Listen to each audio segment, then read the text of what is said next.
Angel Reese finally made her way back to the court. That's right, last night, the triumphant return of the product herself. Cold open.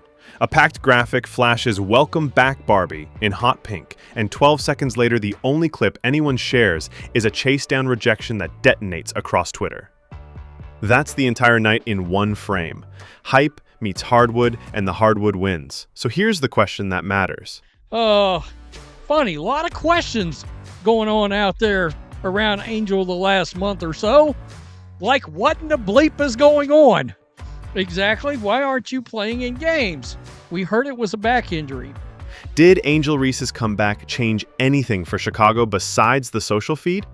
Because the franchise sold this like a rescue mission. The arena promos, the captions, the tone. This wasn't Game 35, this was the moment. If you're a Sky fan, you were told the slide halts here. Tip-Off made a different announcement. So we missed you, Angel. You're back. You're roaring back, and I'm sure you came back and led the Chicago Sky to victory. Okay. No? Okay. Reese looked lively. She hit 9 of 13, finished with 19, added 7 boards and 4 dimes on a supposed minutes cap. Those are clean box score lines. But the sequence that owned the night wasn't a bucket. It was Ezi Magbagor compressing the lane and pinning Reese's attempt so hard the echo followed her down court. Angel low in her head. Has liked her spots here and likes her chances there. Seattle clipped it, posted it, and the internet did what it does. The comeback became content. The return became a meme. And once that happens, you're not driving the story anymore. You're chasing it. It's been a while, and I'm sure you came back to a sellout crowd that could not wait to see you. Or not. Meanwhile, the scoreboard stayed stubborn. Chicago lost 94-88. 5th straight L. 8 wins, 26 losses. Playoff math turning from improbable to unserious.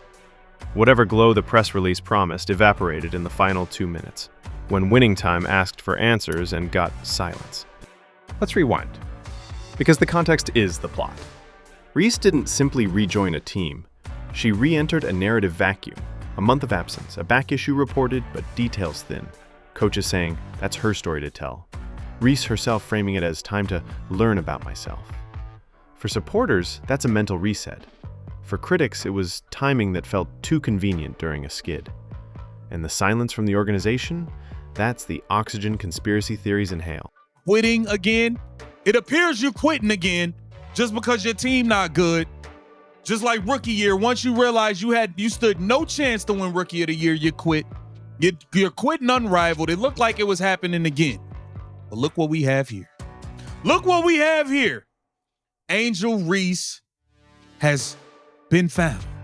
She has surfaced. So when she walks back in with a hard cap and plays past it and looks fine and immediately becomes the centerpiece of the night, it fuels both readings at once. If she's okay, why was she gone? If she wasn't okay, why does she look this sharp? When a franchise asks fans to buy a narrative, clarity isn't optional. It's the receipt. But the bigger tension isn't an injury timeline. It's identity. From draft night forward, Chicago didn't just add Angel Reese. They branded around her. The campaign implied savior energy. Give her the keys, surround her with vets, aim for the postseason now. That's not an inherently bad bet. The league is growing fast. Striking early has upside. But when you market urgency, the standings grade the campaign weekly. And the ledger right now is loud. We need Angel Reese so we can win. Win?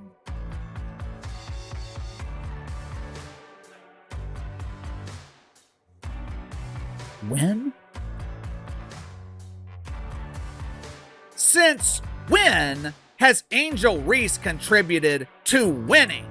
The Chicago Bravado were routinely getting their ass kicked when she was healthy.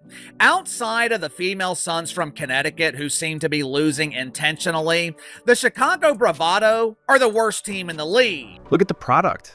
When Reese is great, Chicago often loses pretty. When Reese struggles, they lose ugly. In the long stretches she missed, they didn't meaningfully freefall nor meaningfully climb. That's fatal for the narrative the team is trying to sell, the franchise piece who tilts outcomes. Even the fun stat that boosts the brand, double-doubles, hits different when the opponent walks out smiling. It's the oldest truth in sports. Production is currency, but winning is language. If your numbers don't translate, people stop reading the stat line. She said, I'm so happy to be back playing the game that I love. All right. So here we go, right here. This is Angel. She's going to be going down the court. Again, she's much improved from the field. She's made so much headway. Yeah. Okay. God, it's good to have Angel back. It really is. My goodness. How about right here? Angel Reese is the most blocked player in the WNBA, and believe it or not, I believe that's a real stat. Let's be fair. 19 on 13 shots is efficient. The 7 and 4 are helpful. There were flashes, early seals, a quick touch on the short roll, a dump-off read that actually hit a shooter in rhythm. If this were a February game for a mid-table team, we'd call it encouraging. But this isn't that. It's late-season triage. Every possession is leverage. Chicago's defense still bleeds at the point of attack. Spacing shrinks to the size of a phone booth when lineups tilt big. And Reese's greatest strength, relentless glasswork, doesn't unlock the one thing this roster starves for: clean driving lanes with paint threats pulled above the nail. When Angel Reese is on the court, the only thing you're winning is the number 1 pick in the draft. Ironically enough, if the Chicago Bravado get the number 1 pick in the draft this year, they don't even get to keep it. It belongs to the Minnesota Lynxers. So not only are you stuck with Angel Reese, you also don't have a draft pick so you can select a player that actually knows how to win. That's why people keep zooming out to the team build. The Sky chased win now vibes without the skeleton that makes win now real. Reliable guard pressure, repeatable late game sets, and a defensive identity that travels. You can sell a poster of a player. You cannot sell a shortcut to cohesion. When the crunch comes, you see who practiced it. And just like clockwork, Angel comes back, Cardoso's numbers go down. If I'm Cardoso, I'm wanting out of Chicago. I'm getting the hell out of Chicago. Seriously. Brittany Sykes, Skylar Diggins. Skylar Diggins had 24 for the Storm last night, and Angel's return. So, Angel, of course, so happy to be back, and she was welcomed back by so many fans. Oh, dearly beloved. Contrast time. Drive 3 hours southeast and watch Indiana. Different issues, different roster, same league. The Fever have dealt with injuries, noise, and a learning curve, but they built around ideas, not slogans. Caitlin Clark is gravity, eyes and cameras follow, and yet Indiana's message is deeper than a star. Aaliyah Boston does foundational work every night. Kelsey Mitchell can run a fourth quarter like a point guard DJ set. Tempo, drop, crescendo. Lexi Hull's minutes look like a defensive clinic reel. Sophie Cunningham spaces the floor and does the nobody bought a ticket for this but everybody needs it tasks. It looks like a team rehearsed the hard stuff. Listen, Kelsey Mitchell! Every game is a home game! Listen to the crowd in Connecticut! Final score in overtime! Fever 99, Sun 93! And Indiana completes the greatest comeback in franchise history! And here's the quiet difference that matters to fans. Indiana shows up. Clark shows up, even when she can't suit up. Broadcasts mention it because it matters. Presence isn't PR, it's culture. It tells your locker room, you're in this together. When a star's absence is an empty seat in the mysterious status, the opposite message spreads. Again, perception isn't everything. But in a league where the audience is expanding weekly, perception is not nothing. It's easy to turn that into a Clark versus Reese referendum. Don't. They're on different arcs. Clark's job is to scale, lift a franchise, lift ratings, lift road gates. Reese's job, if the Sky are honest, is more granular. Seal early, win the glass, make paint touches painful for the opponent, and connect the offense from post to perimeter without becoming a turnover machine. The comp isn't helpful. The standard is. Are you making your teammates' jobs easier? Are you bending a defense on purpose and not by accident? Are your loud moments attached to possessions that end in winning math? Only 6,724 fans showed up to the Wintrust Arena. Yeah, it holds about 9,500 fans, so we're talking roughly 3,000 fans away from being sold out to see the return of Angel Reese and the defeat of the Chicago Sky against the Storm. The block that trended is a perfect micro lesson. It wasn't humiliating because she got blocked. Greats get blocked. It trended because of the context. A chest-out return night, a defender reading a predictable gather, weak side help sitting early, and no counter, no jump stop, no kick-out relocation, no pump and step through. Those are reps. Those are film notes. Those are December problems still showing up in August. And the player? This is the cleanest crossroad of Reese's professional career. She can decide to be the star the posters promised, or she can become the player winners love playing with. Those sometimes overlap. Often, they don't.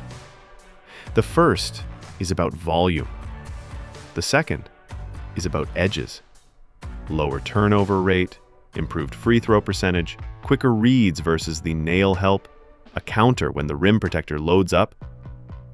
Take 5 loud plays out of your game and add 5 quiet winning ones, and you change what a season feels like. Capital L in love, or capital L for loss?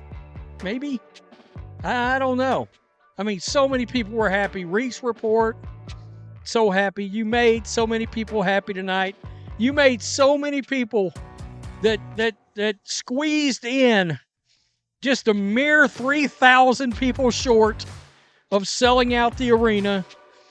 It was literally only 3,000 fans away from being standing room only. Also, the discourse. It's been loud around her for 2 years. College, draft, rivalries, all-star conversations, endorsements, nicknames, the works. That's part of her draw. But the athletes who survive the noise do one thing relentlessly. They recenter the conversation on film. You can't control the meme cycle. You can control your footwork. You can't decide which clip blows up. You can decide whether the clip that blows up shows a read you practiced all week. And if we're being completely honest, that's the difference you felt in this return compared to, say, Indiana's rhythm during their recent surge.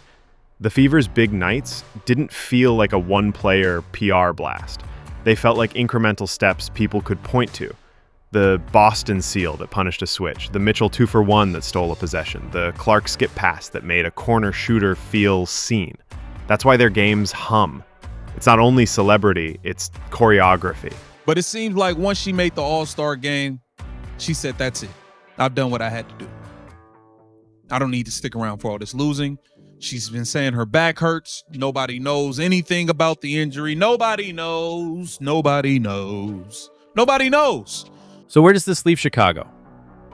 In a place with choices. Front office. Define the spine.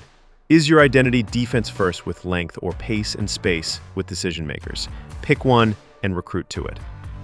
Coaching. Trim the playbook, master 3 actions, and hunt the mismatches you can actually exploit. Players, live in the film room. The rejection that owned your timeline, it won the night. It doesn't have to win the rematch. And where does it leave Reese? With the gift disguised as a headache. A viral block is a free syllabus. It tells you how the league sees you. It tells you what scout notes say in bold. It tells you the counter you need on day 1 of training camp. You can either chase the next big clip, or you can make sure the next big clip is yours. So we start calling it out. Hey, are you quitting again? It appears you're quitting again just because your team not good. Just like rookie year, once you realize you stood no chance to win rookie of the year, you quit. You're quitting unrivaled. It looked like it was happening again. Here's the stance. Because fence sitting helps no one. Right now, Angel Reese is more brand than backbone for the Sky. That's not slander, it's a snapshot. It can change quickly. But the change won't come from captions. It'll come from the things that never trend.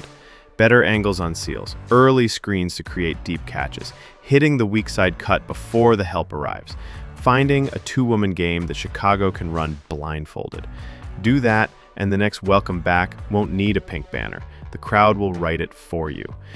So, do you believe Reese is the franchise piece Chicago keeps promising? Or is she the right player in the wrong plan? Are you buying the numbers or the scoreboard? Drop your take below. If you're riding with the Fever's blueprint, balance, identity, growth, say why. If you think the Sky can flip this with real adjustments, tell me the 2 changes you'd make tomorrow. Either way, the league is better when these storylines collide on the court, not just online. See you in the comments. And yes, somebody tell Ezi Magbagor we saw that block. The internet did too. The answer isn't a subtweet. It's the next possession.